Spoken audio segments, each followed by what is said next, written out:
Sometimes life feels like it's unraveling. Plans fall apart, relationships drift, and the harder we try to hold things together, the faster they seem to slip away. But what if the breakthrough doesn't come from holding on, but from letting go? That's exactly what we explore today. When you finally let go, everything falls into place. This isn't just a phrase, it's a shift in mindset. Letting go doesn't mean giving up. It means you stop clinging to what no longer serves you and finally make space for what truly matters.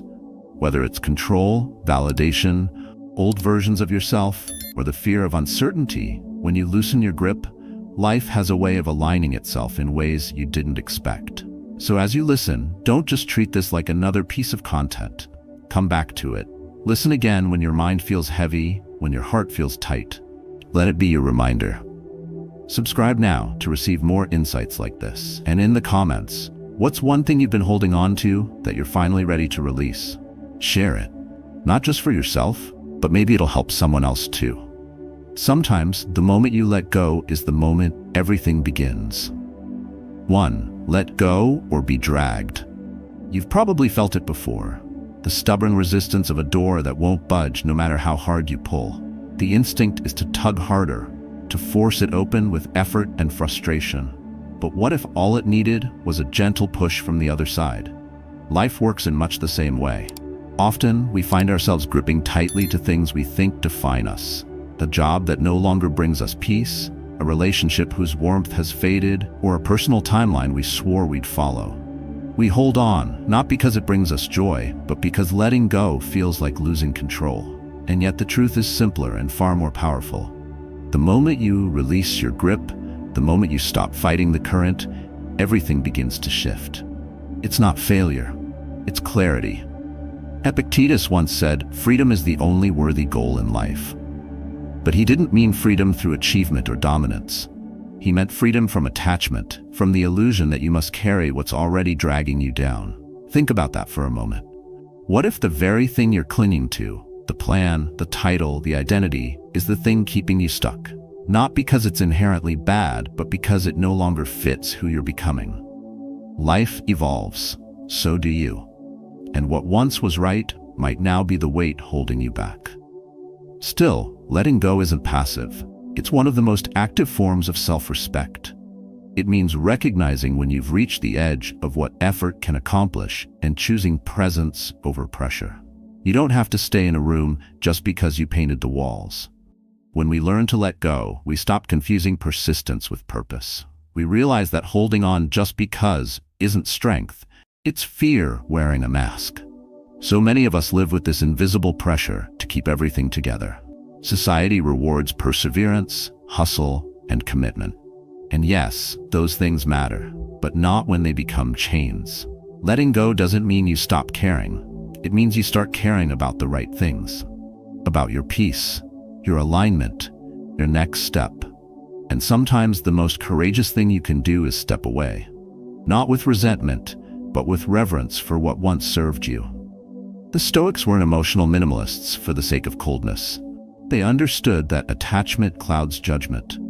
When you're overly attached, you stop seeing things as they are. You see them as you want them to be. That's why letting go restores clarity.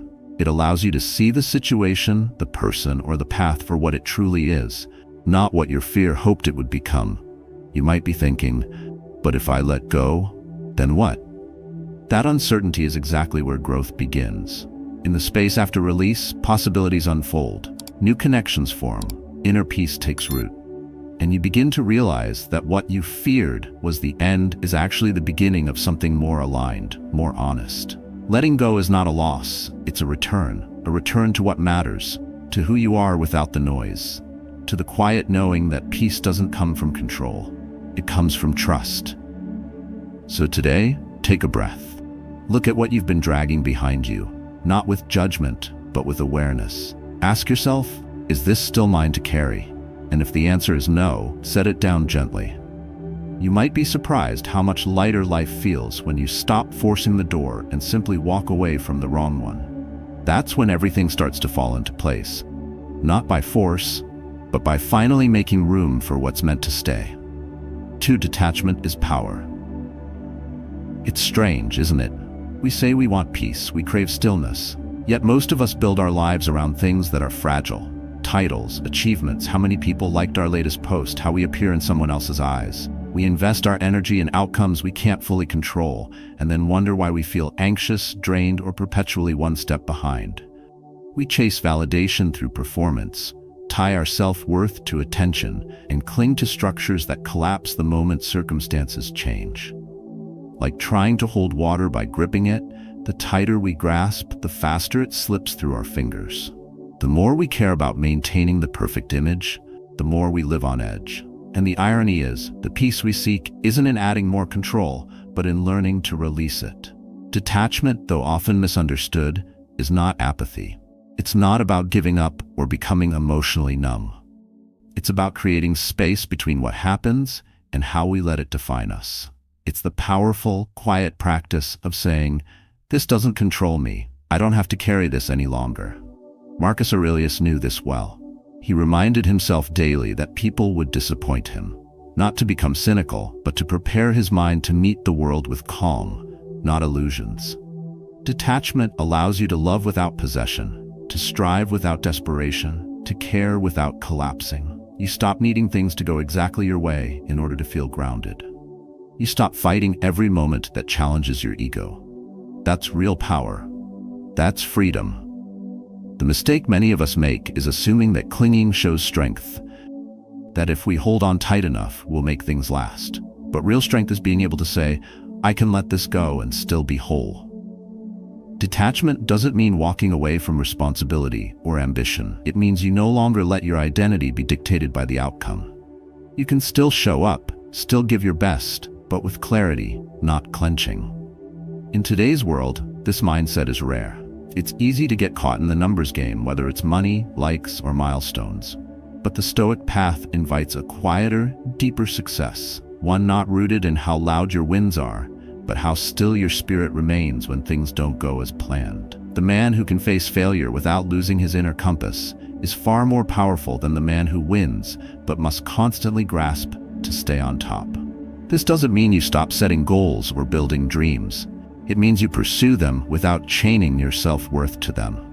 You detach not from life, but from the illusion that life must meet your script to be meaningful. When you live this way, something beautiful happens. Your energy returns. You begin to respond, not react. You stop replaying conversations in your head, wondering what others thought. You stop calculating every move for maximum approval. Instead, you act from truth, from calm, from who you are when the noise fades. So ask yourself now, what are you holding too tightly? What are you so afraid to release because you think without it, you won't be enough? And then, what if the opposite is true? What if letting go of it is how you return to who you really are? Someone not defined by fear, outcomes, or constant effort to please, but someone centered, aware, and free. That's the gift of detachment. Not disconnection, but a powerful, peaceful presence in a world that pulls you in 1,000 directions. Not everyone will understand it, but those who've tasted that freedom will never trade it for control again. 3. Overthinking blocks peace. Picture the familiar scene. You're staring at the ceiling at 2:30 in the morning, replaying last week's conversation like a broken record, rewriting every line, wishing you'd delivered the perfect comeback. Or you're under a hot shower, letting the water drum against your shoulders while your mind screens an endless reel of what-ifs that will never see daylight. In those moments, you aren't living life. You're living in your head, trapped by a habit that feels productive, yet only breeds paralysis. Seneca warned centuries ago that we suffer more in imagination than in reality, and modern neuroscience backs him up by showing how rumination floods the body with stress hormones identical to those triggered by real danger. The brain can't tell the difference between the tiger on the path and the tiger you invent at 2 a.m., so it reacts the same way. Racing heart, shallow breath, and that restless urge to fix something that may not even exist. You tell yourself more thought will yield more control, yet the harder you churn, the murkier the water gets. Just like a pond stirred by a stick turns cloudy until motion stops. Peace hides in stillness, not in another mental spin cycle. That's why stop overthinking techniques trend so high in search results. People crave relief, not because they're weak, but because the mind left unchecked is a tireless storyteller. The Stoics offered antidotes we can still apply. First, name the worry without judgment. I notice a fear about tomorrow's pitch. Second, shrink the nightmare to its real size by asking, what evidence do I have right now? Finally, act if action exists, release if it doesn't. This simple loop, observe, test, decide, cuts the feedback line that keeps anxiety alive. It aligns with today's popular queries like how to stop overthinking everything and mindfulness versus overthinking, because clarity and calm sell better than any promise of endless hustle. Yet philosophy means nothing until it meets the ordinary. The dad lying awake before a job interview, the college athlete replaying a missed shot, the manager drafting one more email that will never be sent. For them, as for us, the question isn't, have I thought enough? But, have I lived it all today? Each minute lost to mental reruns is a minute stolen from real relationships, real sunsets, and real laughter. Search data shows men especially type inner peace for men late at night. They're not seeking magic, just a way out of the maze. Start small. Choose one worry window, say 15 minutes after lunch, where you're allowed to think the scary thoughts on paper. Outside that window, when rumination knocks, tell it, we'll talk later. This boundary feels odd at first, but the brain obeys repetition. Pair it with a physical cue, deep breath, unclenched jaw, plant feet, to remind the body that no emergency exists. Over time, you'll notice gaps of silence lengthen. That's the birthplace of creativity, confidence, and even better sleep. And in those gaps, you reclaim bandwidth for goals that matter, building emotional detachment power, practicing a stoic mindset daily, exploring how to find peace by letting go. Eventually, you'll prove to yourself that solutions appear not through force, but through space, like a knot loosening once slack arrives. So the next time you catch your mind sprinting miles ahead, pause and smile at the irony. The future isn't here. The past is over, and your greatest leverage is in this single breath. Use it to step back into life, because the moments you actually live will outshine any scenario you could ever script. 4. Surrender is a superpower. My friend Nick spent a full year pouring cash, sleep, and every shred of credibility he had into a bleeding red tech startup, because the story in his head said real men never quit. Yet week after week, the numbers kept sinking and the stress kept climbing.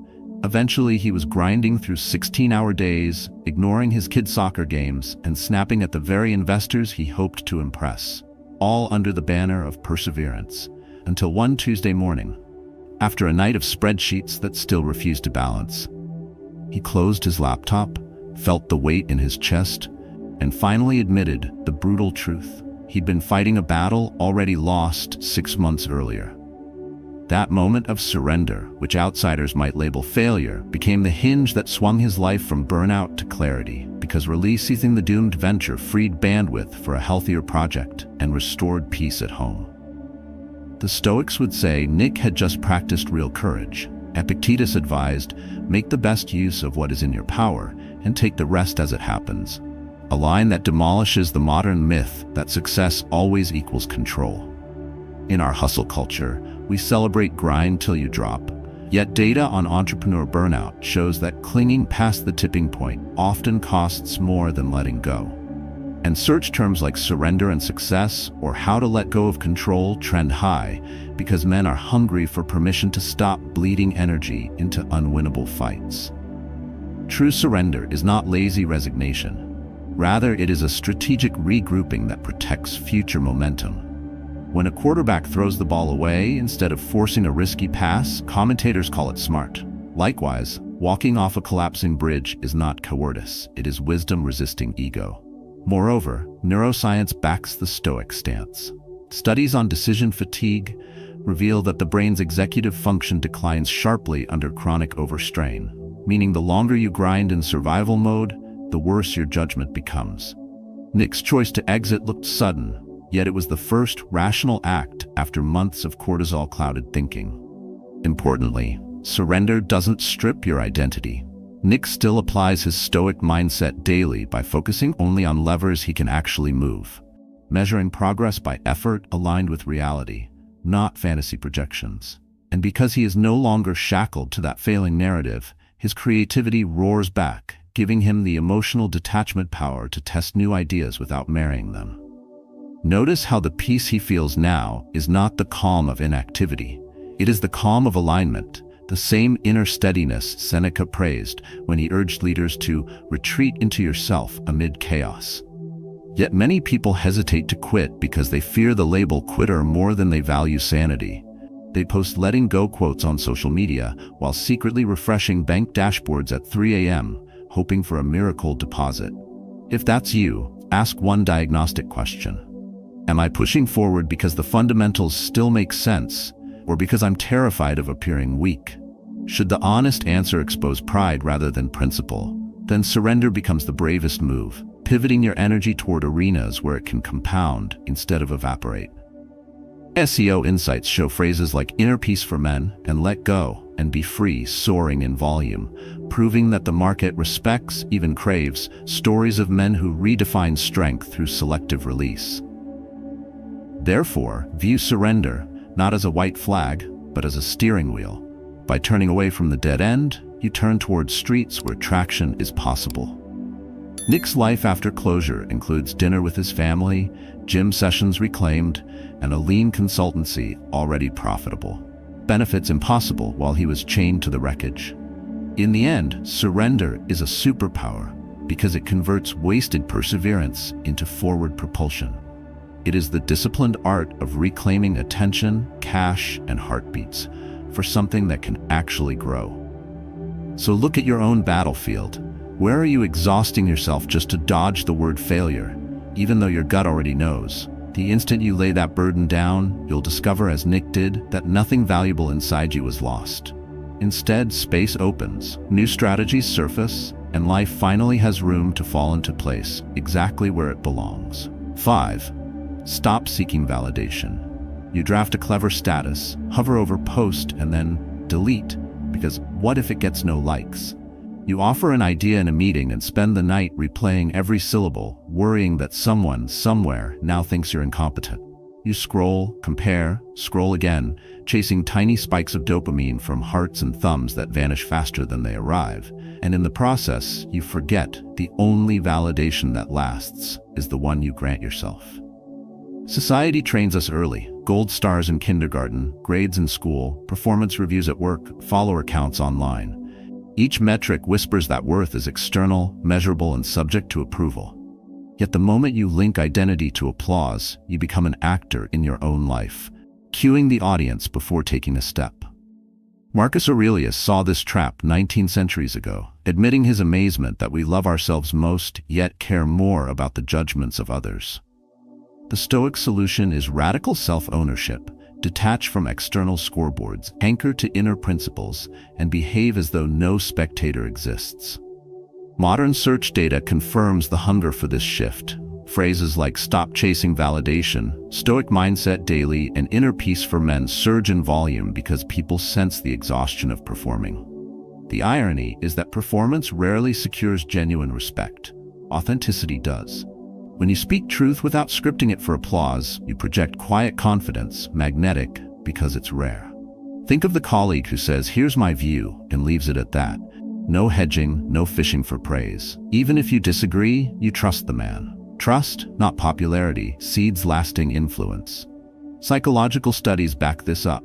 Self-determination theory shows that autonomy, acting from internal choice, predicts deeper motivation and higher well-being than seeking external reward. Conversely, social media metrics operate like variable ratio slot machines, rewarding irregularly so you keep pulling the lever. Every refresh risks your mood. By stepping off that loop, you reclaim cognitive bandwidth for actual growth, learning a craft, strengthening relationships, pursuing projects aligned with your core, not the algorithm. But detaching from validation is not indifference. It's discerning audience from compassion. Audience fluctuates. Compass points north no matter who's watching. Begin with microacts. Send the email as written instead of rewriting for likability. Wear the jacket you love, even if it's off-trend. Speak up once in the meeting without rehearsing how it will land. Each small rebellion breaks another link in the chain. Combine these acts with reflection, 5 minutes nightly to note choices driven by conviction versus approval. Over weeks, you'll witness a shift. Less rumination, steadier mood, increased creativity. This inner stability resembles the calm Marcus described when he urged himself to stand up straight, not straightened. You are no longer bent by opinion. Practically, you also gain strategic clarity. When you stop chasing every nod, you prioritize opportunities that resonate, allowing you to allocate energy toward work that compounds rather than dissipates. This aligns with high-ranking keywords like emotional detachment, power, and how to find peace by letting go, because letting go of public scorekeeping frees you to innovate without fear of ridicule. And yes, criticism will still come. Seneca reminded us that no great achievement escapes envy. Yet once you stop treating criticism as a verdict and start treating it as data, keep, toss, move on, you shrink its power. The question that remains is simple. If no one were there to witness, would you still pursue that plan, wear that style, voice that opinion? If the answer is yes, proceed. If the answer is no, recognize the signal that the motive is external and adjust. Over time, living this way rewires what success feels like, not spikes of external approval, but a steady undercurrent of self-trust. And self-trust, unlike likes or titles, is a currency no market crash can erase. 6. The whatever mindset. There are days when you do everything right. Wake up on time, check every box on your to-do list, speak kindly to your partner, hit the gym, and still, the universe throws you curveballs. Your car won't start. That one urgent email refuses to send. The project that was smooth suddenly hits an inexplicable wall. You feel the heat rising in your chest, frustration simmering, but then a thought surfaces, not out of defeat, but out of clarity. Whatever. Not in the passive, careless way, but in a calm, collected one. It's a reset, a small rebellion against the chaos. It says, this doesn't define me. And in that moment, you begin to understand what the whatever mindset truly means. It's not apathy, it's not giving up. It's the ability to stay anchored when the surface around you shakes. It's choosing emotional detachment from what you cannot change, not because you don't care, but because your peace matters more than your pride. This mindset echoes something Seneca once wrote. A wise man is content with his lot, whatever it may be, without wishing for what he has not. He wasn't encouraging stagnation. He was describing power, the kind of strength that allows you to move forward even when the world doesn't cooperate. Modern life, with all its demands and noise, rewards overreaction. We're taught to fix, to force, to respond to everything as if our worth depends on it. But what if real power is the opposite? What if true strength is being able to choose your responses, to hold your ground instead of flinching at every inconvenience?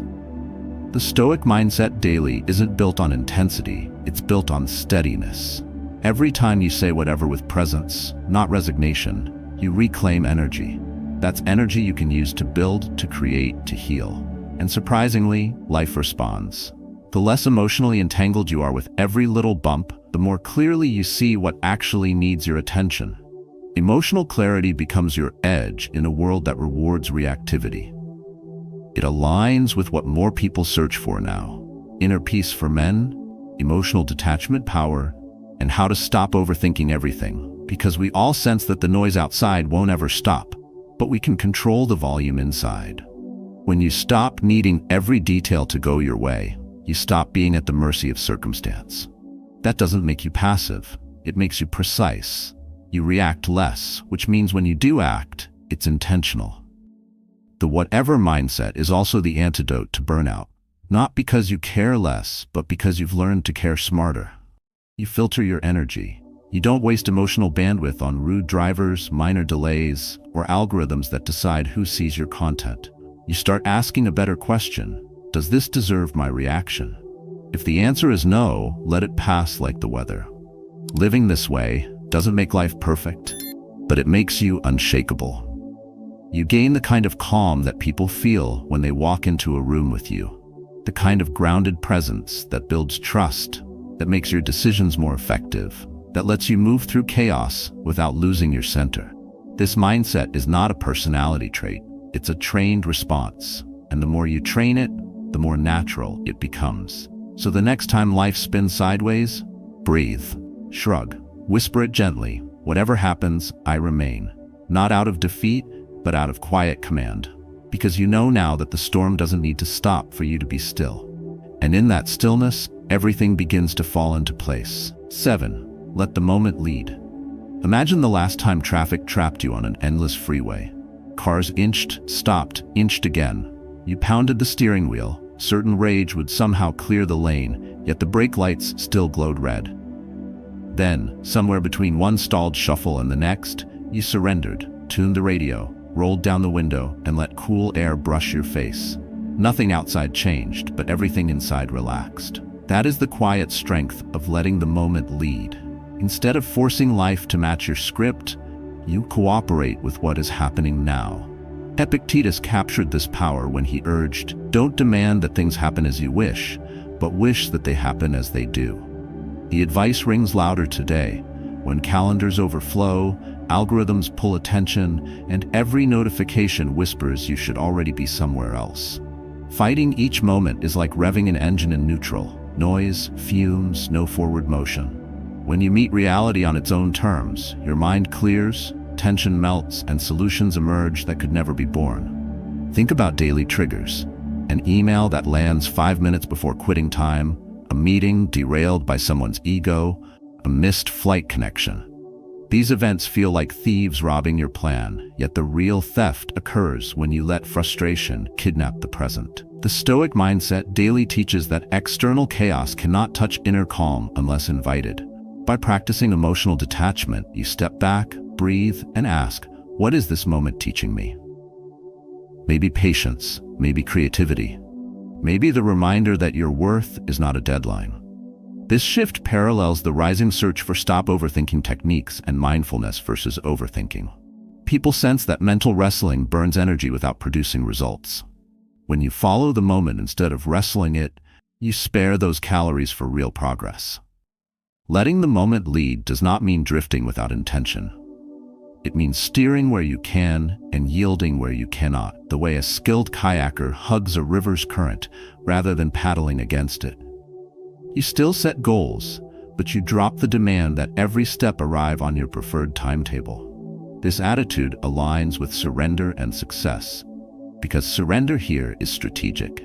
It frees bandwidth for creative responses. Leaders who master this skill make better calls under pressure because they are not blinded by resistance.